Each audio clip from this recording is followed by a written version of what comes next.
नमस्कार दोस्तों, मेरा नाम किशोरीलाल गुप्ता है। मैं हिंदी पद्य साहित्य के इतिहास से संबंधित कुछ महत्वपूर्ण प्रश्नों को पोस्ट कर रहा हूं, जो हाई स्कूल एवं इंटरमीडिएट यूपी बोर्ड के लिए अत्यंत महत्वपूर्ण है और इससे लगभग 5 से 6 नंबरों का एग्ज़ाम में पूछा जाता है। मैं बताना चाहूँगा कि हिंदी पद्य साहित्य को 4 भागों में बांटा गया है। पहला है आदिकाल, जो कि 743 से 1043 तक माना जाता है। दूसरा है पूर्व मध्यकाल, जो कि भक्तकाल के नाम से भी जाना जाता है। इसको 1043 से 1343 तक माना जाता है। तीसरा उत्तर मध्यकाल, इसको रीतकाल भी कहते हैं, 1343 से 1643 ईस्वी तक माना जाता है। और चौथा है आधुनिक काल, जो 1643 से आज तक माना जाता है। इसको गद्यकाल भी कहते हैं। मैं बताना चाहूँगा कि आदिकाल को और अन्य नामों से जाना जाता है, जैसे स्वर्णकाल, वीरगाथा काल, अपभ्रंश काल, आखेटक युग। इसके मुख्य कवि हैं चंद्रबरदाई, पृथ्वीराज रासो। चंद्रबरदाई की रचना पृथ्वीराज रासो है। और जगनिक, जिनकी रचना परमाण रासो, जिसको आलखंड भी कहते हैं। और इसकी जो मुख्य विशेषताएं हैं वो है युद्धों का सजीव वर्णन, आश्रयदाताओं की प्रशंसा। पूर्व मध्यकाल को भक्त काल के नाम से जाना जाता है। इसको 2 भागों में बांटा गया है, निर्गुण काव्यधारा और सगुण काव्यधारा। निर्गुण काव्यधारा को 2 खंडों में बांटा गया है, प्रेमाश्रयी, ज्ञानाश्रयी। और सगुण को भी 2 भागों में बांटा गया है, कृष्णाश्रयी, रामाश्रयी। प्रेमाश्रयी के जो मुख्य कवि हैं मलिक मोहम्मद जायसी हैं, जिनकी रचनाएं हैं पद्मावत, अखरावट, आखिरी कलाम। कबीरदास जी की जो मुख्य रचना है वो है बीजक, जिसको 3 भागों में बांटा गया है, साखी, सबल, रमैनी। कृष्णाश्रयी के जो प्रमुख कवि हैं वो सूरदास जी हैं, उनकी रचना है सूरसागर, सूरसारावली और साहित्य लहरी। और रामाश्रय के जो मुख्य कवि हैं तुलसीदास जी हैं, जिनकी रचना रामचरितमानस है, विनय पत्रिका है, भरवय रामायण है, रामलला नच्चो की गीतावली, दोहावली आदि है।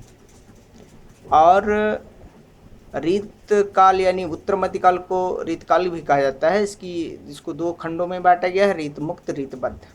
रीतमुक्त जी प्रमुख कवि हैं बिहारी जी हैं। बिहारी की रचना है सतसई, जिसको श्रृंगार सतसई के नाम से भी जाना जाता है। और रीतबद्ध के जो प्रमुख कवि हैं वो केशवदास जी हैं, जिनकी रचना रामचंद्रिका है। मैं एक चीज़ और बताना चाहूँगा कि जो भक्तकाल की मुख्य विशेषता है वह है लोक मंगल की कामना और छुआछूत का विरोध। और रीतकाल की जो प्रमुख रचना है श्रृंगार रस की प्रधानता, आश्रयदाताओं की प्रशंसा।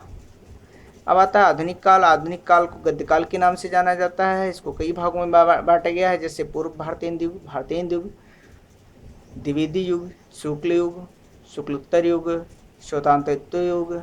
और स्वतंत्र युग को भी कई भागों में बांट दिया गया है, बट हम यहाँ केवल स्वतंत्र युग तक बात करेंगे। भारतेंदु के जो प्रमुख कवि हैं भारतेंदु हरिश्चंद्र जी हैं, जिनकी रचना है प्रेम माधुरी, प्रेम फुलवारी आदि।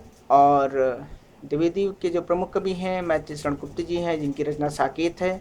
अयोध्या सिंह उपाध्याय जी भी हैं, जिनकी मुख्य रचना प्रिय प्रवास है। शुक्ल युग को छायावाद भी कहते हैं। छायावाद के जो प्रमुख कवि हैं जयशंकर प्रसाद जी, स्मितन पंत, महादेव वर्मा और निराला जी हैं। जयशंकर जय की जो मुख्य रचना है वो कामायनी है, आंसू लहर, झरना आदि है। स्मितन पंत जी की पल्लव बेड़ा लोकायतन है। महादेवी जी की जो मुख्य रचना है वो शांतगीत, निहार नीरजा है। शुक्लोत्तर युग के जो प्रमुख कवि रामधारी सिंह दिनकर जी हैं, जिनकी रचना है रेणुका। और अन्य भी रचनाएं हैं।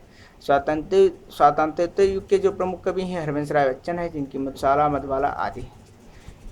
इसकी जो कह सकते हैं प्रमुख विशेषताएं हैं वो है गद्य गीतों का प्रयोग और राष्ट्रवाद की भावना। दोस्तों, मैं अगली कड़ी में हिंदी गद्य साहित्य से संबंधित प्रश्नों को पोस्ट करूंगा, जो कि यूपी बोर्ड के लिए अत्यंत महत्वपूर्ण साबित होगी। वो भी लगभग 5-6 नंबरों का पूछा जाता है। यहीं पर मैं बताना चाहूँगा, इसको अगर पसंद आया हो तो इसको ज़रूर लाइक करें और शेयर करें, कमेंट भी करें। धन्यवाद।